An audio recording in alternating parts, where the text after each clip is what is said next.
Well, I still have COVID. That sucks. It's not. So if I sound less than my best, this is your second hit, right? No, this is the first. Oh, I thought you got it earlier. Anyway, no, this is my realization that I've merely dodged it for 2.5 years, and that I'm not somehow. Like I had built it up in my head. I was like, oh, I must just be one of those like asymptomatic types, or I must have like a, some sort of like, I don't know how DNA works, some sort of genome in me that prevents me from, contracting this bullshit. But apparently not. So you're not like me then. See, I still haven't got it, so therefore I believe it doesn't exist. You still believe, yeah. I got it, and I got it. I mean, there's certainly people who have gotten it way, way, way worse than I have. There's certainly people out there who have had a way easier time with it than I have. I would say I got it pretty damn good. So that's been it's been a hoot and a holler. So if I sound less than my best, that's why. Also, if I duck out like mid-sentence, it's because I've muted my microphone to spare you all from a coughing fit. So just bear with me. Like, the show must go. We should be focusing more on the fact that the Movie Men podcast is still podcasting at you, even with COVID. Yes. You should all appreciate the sacrifice Brady is making and support on Patreon to help him get better. So something to that effect. Otherwise, who knows what could, next I'll have what is it, monkeypox? Is that the Yeah, that's the other one that's apparently going around in the States. I don't need monkeypox. Hello and welcome. Funny name for Hi. We're the Movie Men, the B team. The Movie Men podcast, yeah. Listen, we are doing a new release, sort of. It's not really a movie. A special presentation, as Marvel Studios has presented it. Yeah, a special presentation. I've seen a lot of stuff on the internet, and I feel so bad for people, but I've seen so much stuff on the internet that's just people like, oh, I can't wait for episode 2. Yeah, that's not how this one's working. Right, because like it ends in such a way you're like, oh yeah, I mean, there's places to go with this, and it's only 50 minutes long, so I can see how someone who isn't in the know would watch this and go, oh, it's a series. Yeah, so taking a step back, we are reviewing Werewolf by Night from Marvel Studios. Yeah, thank you for presentation. Reining us in there. And spoilers. We're going to spoil the shit out of this. This isn't spoiler free, it's spoiler full. We're talking about the show. So yeah. Movie. See, presentation. See, even you did it. Special presentation movie. Direct to streaming video. Yeah. Just say it the way my grandmother would say it. How would she say it? She would be like, she wouldn't call it a show or a movie. She would call it a program. She'd be like, oh, she's like, no, I can't do that. I got it. It's at 7:00 tonight. My program's on. Nice. All right. You and I have not talked about this at all. I don't know what you thought about it. You don't know what I thought about it. Nope. You at one point said to me off mic that the TVA shows up in this. I, upon watching it, did not see the TVA, so I think you're full of shit. Well, so that came. I like to if I ever do watch. I'm very anti not watching previews for stuff that I enjoy, like Marvel and Star Wars and all that. I try to avoid spoilers by not watching the trailers, but I did watch the trailer for this, And usually when I watch a show and I watch a trailer, I really enjoy watching YouTube channels that go back and they like tear every scene apart and be like, oh, these are the cool Easter eggs that you may or may not have seen. So in watching one of those breakdowns of the trailer, they suspected it was the TVA. And I mean, from the quick clip that we got in the trailer, they dressed very similarly to the TVA. You know, the bucket kind of military hat, the body armor, the prod sticks are very similar to the sticks that the TVA use. So, yeah. That was my bad. That was incorrect. Yeah. They're just guards that are there to be eaten by a werewolf. So, like, I guess, which means that in watching this, we still don't, like, we came out of this, like, it's certainly a standalone thing. There's no reason it couldn't be connected, like, especially with films like Blade, hopefully, potentially, maybe coming at some point now. And you know, so the inevitable introduction of Supernatural into the MCU, it's not impossible to say that this is part of the grander MCU. Certainly not in any meaningful way, I don't think. Yeah, with Blade kind of partially being introduced in a post-credit scene of like voice only, and with this now, like, yeah, the Midnight Suns superhero team is definitely like a possibility down the line. The Midnight Suns being kind of like the dark fantasy. Yeah, your Ghost Riders and your Blades and your, you know, whoever anybody else. That's kind of, occultish in some form. Mm-hmm. Yeah. How much do you, or have you dove into the Marvel's Werewolf story arcs and comics prior to this? Zip. What's your I knew nothing about this going into it. Yeah, same. As I watched it, there were some things where I was like, I know exactly who that is. I know, like, there was a few hits where I was like, yeah, that's cool. But as terms of the werewolf himself, yeah, I didn't know. Like, can he control himself when he's werewolf? I had no idea going into this. Okay. So let's do some initial impressions. My initial impression of this is it's short and sweet. It is fun pretty much from the start to the finish.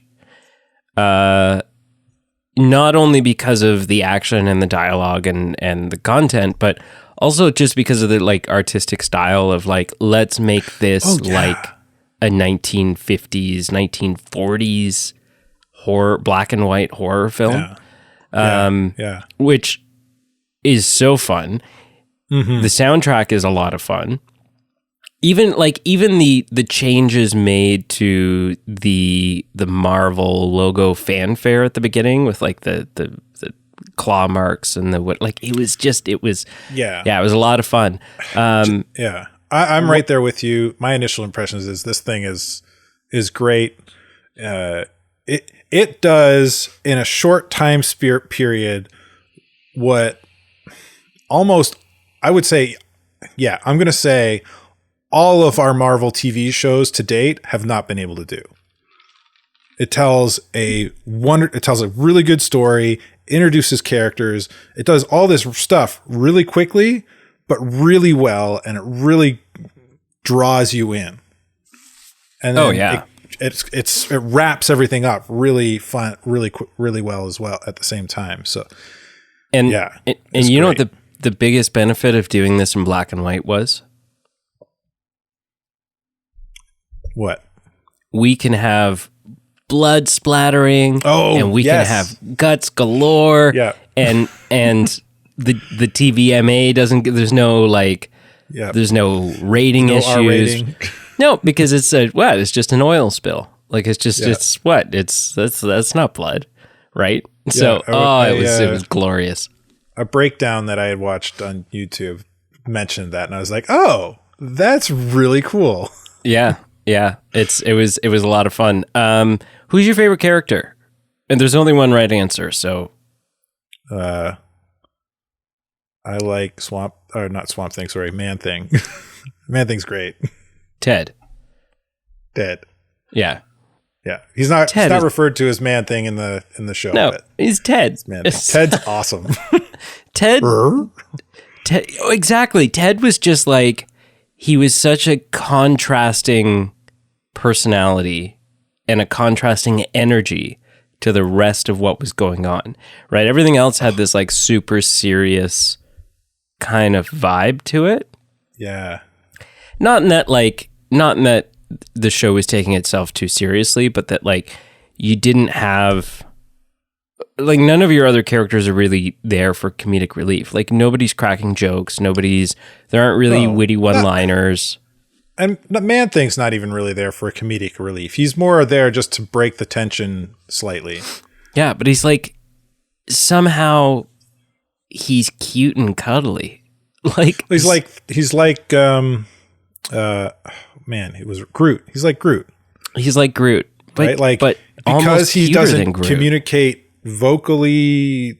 Well, Groot communicates, but he says the same words over and over again. But like, Groot's annoying. It's all kind of physical communication and his weird grunting and stuff that he communicates. So yeah, man, I love Ted. It kind of pulls you out of the tension a little bit for a moment, while because he's not a bad guy. Like he's kind of like the werewolf character, except he's in full control while he's in this Man-Thing form. Yeah. Which there's a lot of really cool stuff about Man-Thing, of Ted character, in the comics that they don't get into in this, and that he's actually a dimensional being. Like, he can go to different dimensions, different parallel universes, and he's kind of a guardian of universes. So the multiverse a bit. A question I have for you that kind of has two parts to it. A is, do you think there will be any, like, especially if you're introducing characters like Man-Thing, do you think there will be any crossover, bleed over? Like, are we going to see Man-Thing show up somewhere else? And, or, part two of the question, are they going to give us just more of a direct follow-up to this? Because it certainly ends, not ambiguously, not like with questions left, but like, it ends not in like a definitive, that's it, the story's over, there can't be any more sort of way. Yeah. Like it ends in a very like, okay, we feel like we've set something up now. We've created a world. We've got Man-Thing and Werewolf kind of hanging out. They could go anywhere, do anything. The Bloodstone, like there's been power shift dynamics of the Bloodstone and her full power set. Like they've essentially just opened the door to more possibilities. To say that they're not going to do anything with these characters moving forward is, I think, a losing bet, because why would they make the movie and in the first place, right? Like, everybody's crossing over with everybody now in some fashion. So now I don't know that a feature length film makes any sense for something like this.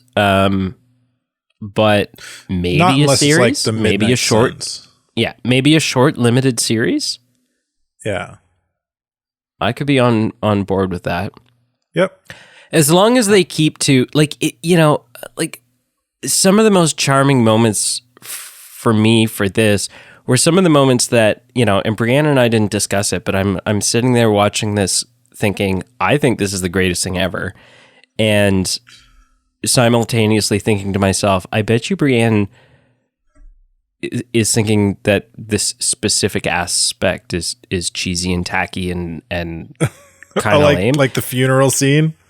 Exactly. Ulysses' dead corpse being animated to tell everybody why they're there. Animated, but animated in a poor, like, 50-year-old... He's like, somebody has cut this guy's body up under his direction after he died, cut his body up and turned him into a really bad mechanical whatchamacallit from Disney World. Yeah and like really bad. Like there's no effort put into making the lips move realistically along with the words or like Yeah. anything. And it just feels so retro horror. And I'm like, however, it's so good. I had, as that scene was unfolding and this man mechanical puppet is presenting why they're all there, the thought that kept running through my mind is, man, this Ulysses guy, he was dedicated to presentation. Like, he's all about presenting things in a spectacle-ish way in some form or another. Yeah. Yeah, I think like Megamind would be proud of him. Oh yeah. They did so many things so well. Like, you know, the werewolf transformation, they didn't show any more than they needed to, and that was great. They even let the your costume imagination work, fill in the blanks. They hit that note several times. And even the costume work on, like, it would have been very easy and the wrong decision to make him a fully CGI character. Yeah. As opposed to a guy in a suit, very much akin to the way it would have been done back then. The one thing that I would have had them do differently with the transformation would have been, just because, again, we're leaning so heavily into this like outdated filmmaking style. It would have been great to see some sort of like, you know, you see these old transformations back in the day and it's like clearly like a clay figure, a stop motion clay figure. And maybe the werewolf's hands are like pushing through and out of the hands of the guy, but it's like clearly just like pushing its way through a clay figure of hands. And it's like, it looks tacky. It's like the person's hand and he's just holding it there and they're just like, they're doing the cosmetic work and they're stop motioning as he's getting the work done on his hand. That would have been, to me, that would have been incredible. Cause that would have been like, you know, but it's just, cause they didn't even like, and it's one of those things where, like, you know, you look at other black and white versions of modern day stuff. So the example that I can think of right off the top of my head would be the noir version of Logan. Right? So that is something that I think is underappreciated because people, not necessarily like, oh, is it the superior version, but the amount of work, like, what pulling something like that off entails, because it wasn't as simple. People are like, oh, well, they just took the color out of it and they made it black and white. No, they had to like go back. Like when you do that, all of a sudden your lighting changes, your exposure changes. Like you can't just do that. Like it's you have to go through and regrade the entire film, and it's a lot of work. In something like this, it didn't have that like polished, regraded, beautiful look. Like it just looked like they were trying to make a movie back in the day, and camera technology wasn't that great. So like the exposure in the background of some scenes was not always consistent from shot to shot. And I have so much appreciation for that, not only because it was spot on for the look and the feel that they were going for, but it's something that they no doubt had to manufacture, right? Like it wasn't just that like, oh, they just made it and didn't bother doing a lot of the checking on exposure and stuff that they normally do. No, they had this was like an artistic decision. And you're saying they did some digital magic to make it a little bit better in that capacity? Yeah, well, and it's interesting that as I'm watching this, I'm like, what would it be like in 2022 to be a big budget, fancy, like it's basically like it in a lot of ways, making this film and watching this film, I was thinking like being the filmmakers on this would be like when, what behind the scenes thing was I watching for some movie where it was like this young crew of filmmakers who had always worked within the digital world, right? Like that's just what they do, right? Because that's what's been around the whole time they've been working. It's CGI and it's shooting digital and it's editing on computers and so on and so forth. And there was like some film where they brought in like the OG, a bunch of like OG miniature model makers from films like 30 years prior and stuff to like give it this older, more grounded, it might have been a Star Wars property, but I'm not sure. And yeah, and just something about like making this film in 2022 and having to unlearn so much of modern day filmmaking, having to learn how to make not poorer quality of film, but like film the way that it used to be made that yielded not as polished of a product, right? So it's sort of akin to like, say, you know, someone comes from the future and it's 2,000 years in the future and like pencils are a thing of legend. Like you just have to like, in the future, you know, you just think something, you just like mentally dictate it and it shows up on the screen or, you know, the holograph or whatever. And all of a sudden it's like, no, we're going to write this report. Let me show you how a typewriter works. Right. And so it's just like, yeah, to be this filmmaker and be working on this project, Werewolf by Night, and be like, we have to be careful not to make this look too good. Like we have to almost take all of our really nice equipment and gear and knowledge on how to properly light a shot, how to properly frame a shot, how to do character blocking that feels more natural and more modern and more in line with modern filmmaking. And we need to put all that in the closet. And we need to channel this group of filmmakers from 50, 60, 70 years ago who were pioneers in this industry, didn't really know entirely what they were doing in a lot of senses, and were only able to use the tools that they had at hand, which were not the tools, the experience, the knowledge that we have now. And so as someone who's into filmmaking myself, that was like so fascinating. My mind was like behind the scenes, and I really hope they do one of those Disney Plus, like, what do they call them? Assembled or something? That's what they called one of the Marvel ones, but yeah, like where they do like, you know, a couple months after release, it comes out and it's like, it comes out and it's like, oh, here's all the behind the scenes. Here's an hour-long behind the scenes of bonus features, basically, of Shang-Chi, right? Yeah. I really hope we get one of those for this, because I'm so intrigued by what that process was. Yeah, they really went the extra mile to make it feel old, like it was made in an older, a bygone era. It was made in a past time, like right down to like they didn't even need to do this, but they put like film reel change blots on the screen, like those pop up every once in a while. It's like, okay, didn't need that, but thanks. Yeah. Cool. Yeah.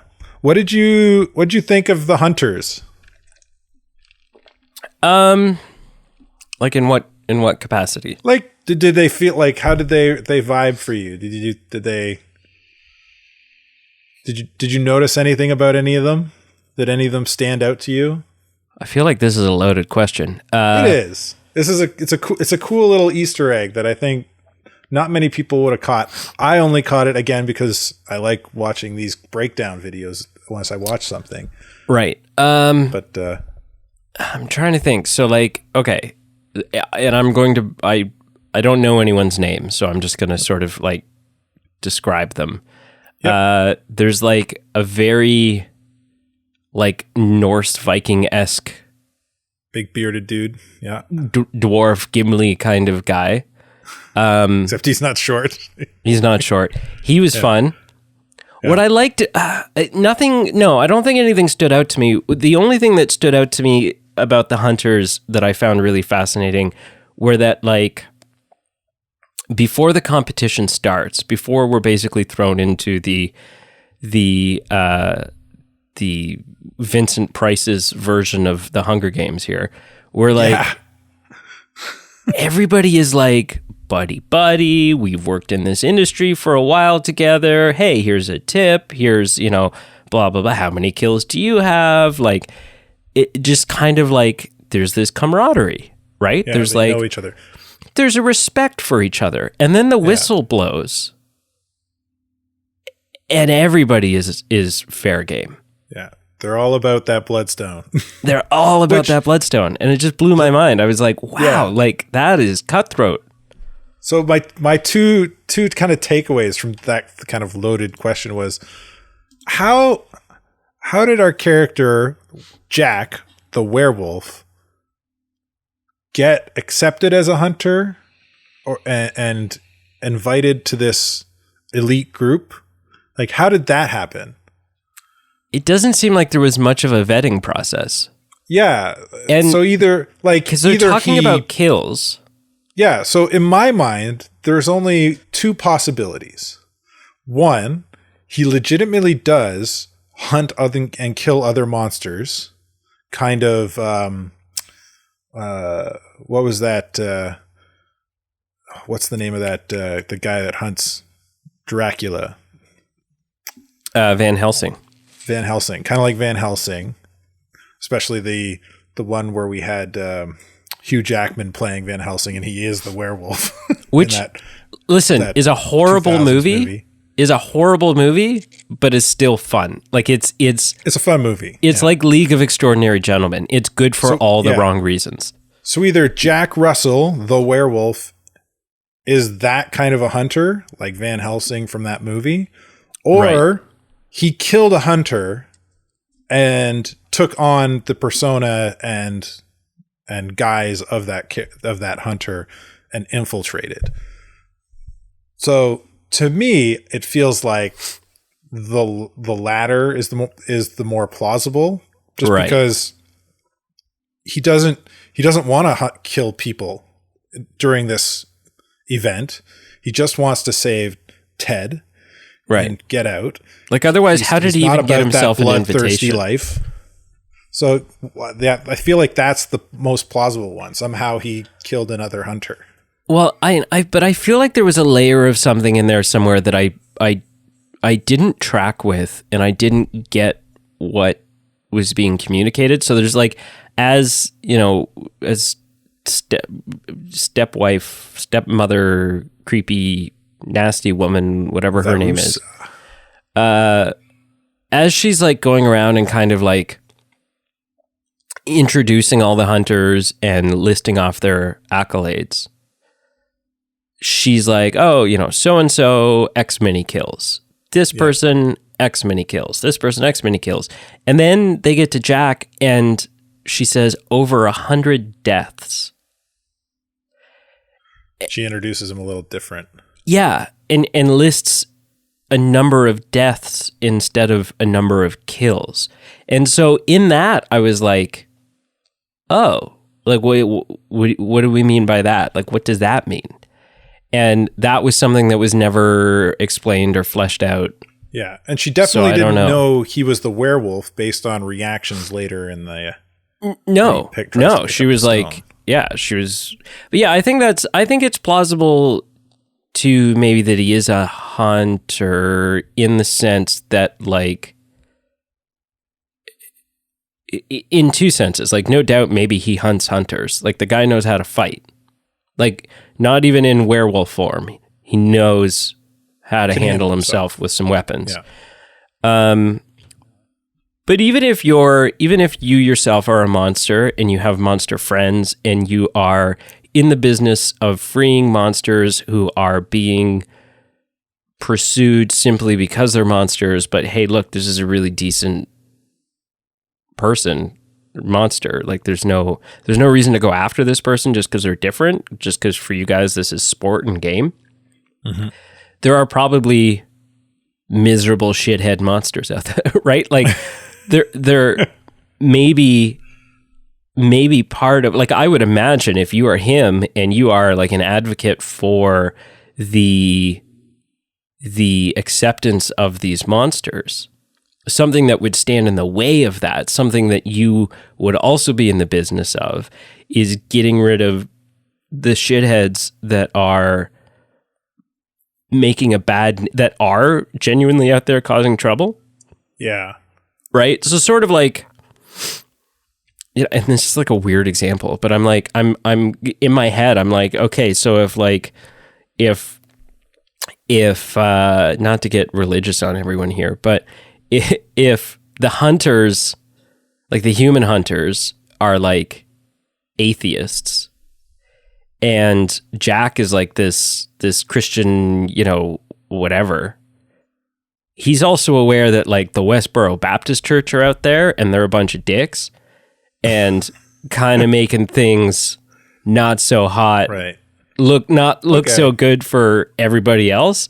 And so, yeah, I would imagine in his time, he's probably killed some monsters, right? Maybe I could see that. Vampires that are on a rage and out of control and need to be put down. I get more the vibe from the character, from the whole kind of taking in the whole show, that he's more of a pacifist. But yeah, you raised some good points. The second, thank you. I'm so glad we have that like on record, recorded. The second hunter that kind of is really cool here.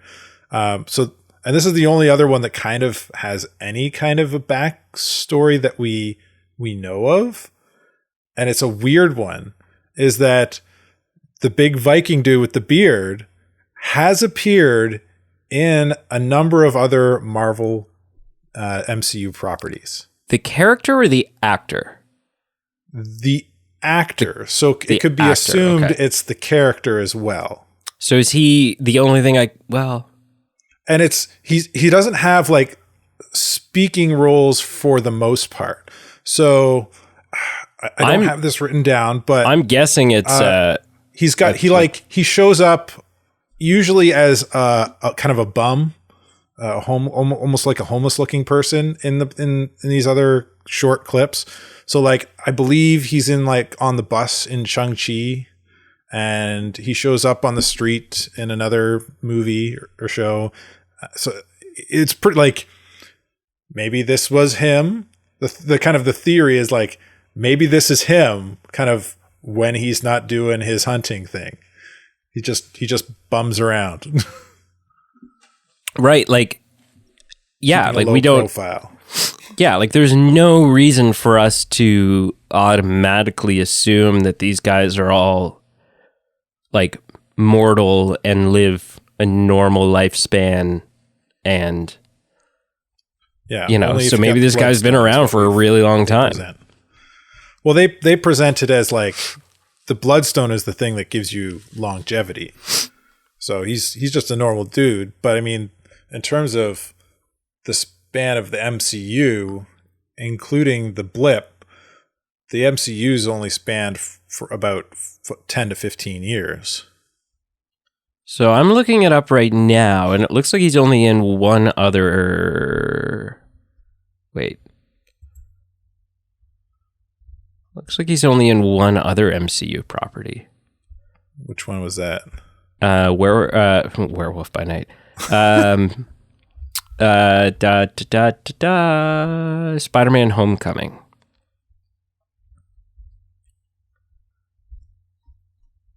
Yes. And I don't know, like, would you get credited for non-speaking just extra parts? Like extras don't usually no, maybe not, right? Like this is his he plays IMDb. more like an extra in these other films. Yeah. So that's fair. Just a guy in the background. But it is the same actor in the background of these films and shows. So he must have just stood out to the director and was like, I want to put that guy in my Werewolf by Night show. Yeah. And MCU's like, Kevin's like, well, he's been in other stuff, but Okay, I mean, it doesn't break continuity, so go for it. Yeah, no one will know.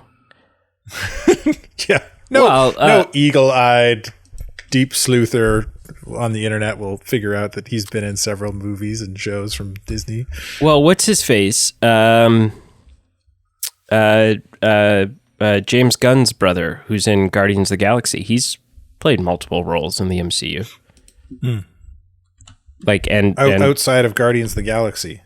Yeah. Geez. Bear with me here. Keep talking. Keep saying things. Okay. Let me look at my notes here. My notes have concluded. So this is all. The Hunger is you alluded to the hunt contest for the Bloodstone being like the Hunger Games, which it very much was. Like they go in without weapons. They have to find weapons. That are scattered throughout this really weird maze garden cemetery. Yeah. And then it's almost Hunger Games meets a video game where you what are those video games right now where the circle closes in as you pick up more loot. Just like battle royale games. A battle royale style, yeah. Yeah. Just last man alive gets the stone. Yeah. Okay. Sean Gunn is his name, and I was incorrect. He plays Kraglin in Guardians of the Galaxy, and then he's also the on-set Rocket. So he's the Andy Serkis for he does the mocap. He does the mocap for Rocket. So which isn't called mocap anymore. Did you know that? Really? What do they call it? Yeah, we don't call it motion capture anymore. Yeah. What do they call it? It's performance capture. And the reason that was changed is because so it was sort of spearheaded when Andy Serkis was doing Lord of the Rings. And they're like, yeah, we're capturing his motion. But Andy Serkis was sort of instrumental in this technology and this practice becoming prevalent, but also in the recognition of you are capturing more than just motion here, right? Especially when we got into dots on the face and capturing putting cameras on faces and stuff, and basing things off at that, and just even if we weren't basing Gollum's face off of Andy Serkis, that it's more than just motion. Physically, he put in a performance, right? Mm-hmm. So performance capture is the respectful, sort of PC way of saying it. Yeah. I got two more notes. I thought the save from Man-Thing right at the end, I thought that was great. Just kind of crashing through the roof, ending the fight once and for all. I thought that was really cool. And the color fade, the slow color fade at the end, bringing everything into a color palette from black and white. Yeah. Was very cool. That very looked cool. Reminiscent of some past films. That looked really cool. What do you think the symbolism of it was? Kind of, I feel like it was probably more of a bringing it kind of just a way to really tie it back into the greater MCU. Okay, the story's done and over. We bring the color in with those and saturate this black and white with nice colors again. And okay, we're back to the MCU. Yeah, this is now part of the MCU canon kind of thing. Could be. My only real beef, which is only made prevalent once this color fade. This is one of my only beefs, and it's a minor one. Is that they didn't give Elsa red hair. She's always portrayed in the comics as having very shock. That's not the right term. But dark red or bright red hair, very very Scottish-y looking red hair. And but what are you gonna do? Kind of turned my head sideways. I was like, really? Why? Okay, whatever. Yeah. It's not, but what are you not going to true do? to the comic books, but the character, I thought the character overall was pretty good. And a lot of fun. I don't know a lot about Elsa Bloodstone. I've only read one weird comic that involved Deadpool with her, and so it was weird from the get go. But a weird comic that has Deadpool in it should almost always never be the measuring stick with which we base reality. Other than that, I thought she looked great and the actor did a great job portraying her. Oh yeah. No, everyone's performance in this was perfect. It was a great feature presentation. All right, sir. So then, they call it. On a scale of 0 to 10, how would you rate Werewolf by Night? Oh, we're gonna 0 to 10 this one. All right. Yeah, man. That's what we do with movies. Well, is it a movie though? It's what we do. Just shut up. This is a special presentation. It's not a movie and it's not a TV show. Yeah, well, I would give it.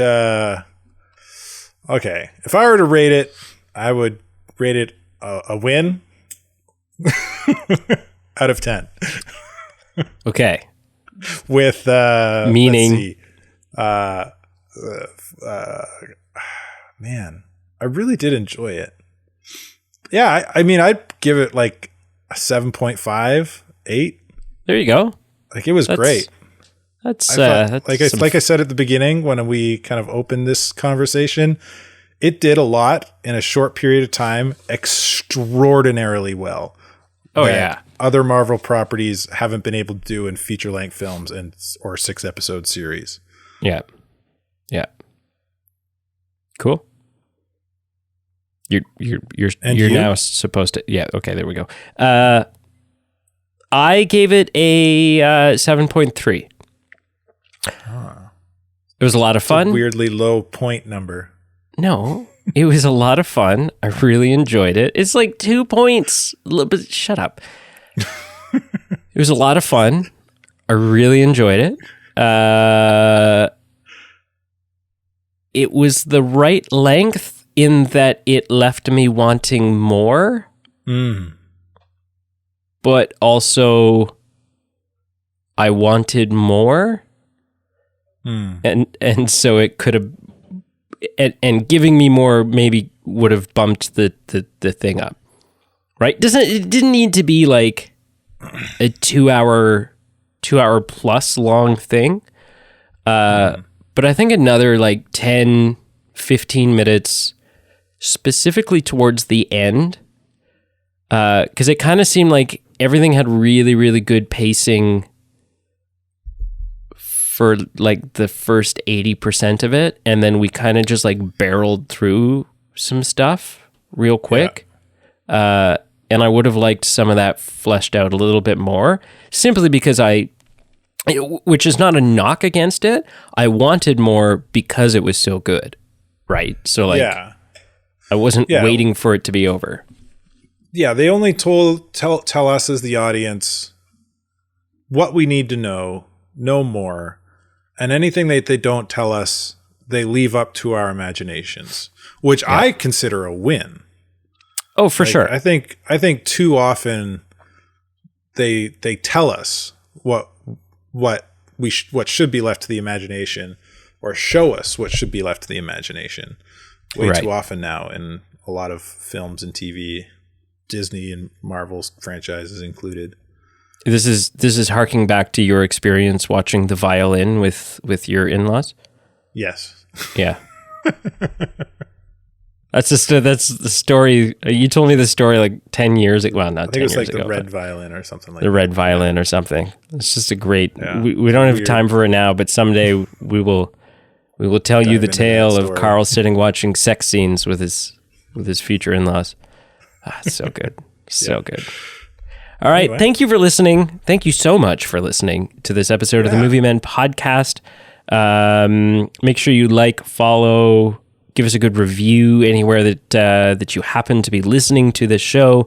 Check out our Patreon page below. It's a good way to, as Carl mentioned, did you say it in this episode? Yeah. I said because you're sick. Yeah, because I'm sick. Help out by pay the bills. Pay the bills. Yeah, in our Ontario merch store, free healthcare. Kind of pay the bills. Anyways, there's a merch store. There's some wicked merch there. We're fairly active on all of our social media: Facebook, Instagram, Twitter. And just a reminder, if this is your first time listening, please don't tune out because I sound like I'm a cocaine addict, because I don't normally sound like this. I normally sound much worse. So there's lots there for you.